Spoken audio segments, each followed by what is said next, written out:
مع قرب عقد مجلس الأمن جلسات لمناقشة قضية النزاع المفتعل في الصحراء المغربية،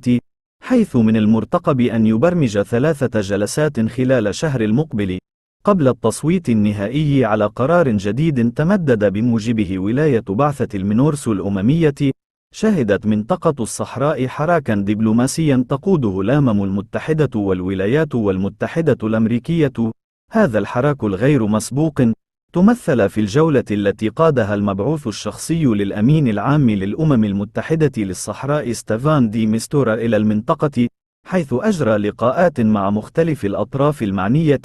سواء في الرباط أو نواكشوط أو مدينتي العيون والداخلة بالصحراء المغربية. وكذا الجولة التي قام بها نائب مساعد وزير الخارجية لشؤون شمال إفريقيا جوشوا هاريس، التي شملت مخيمات تندوف والجزائر العاصمة ثم الرباط،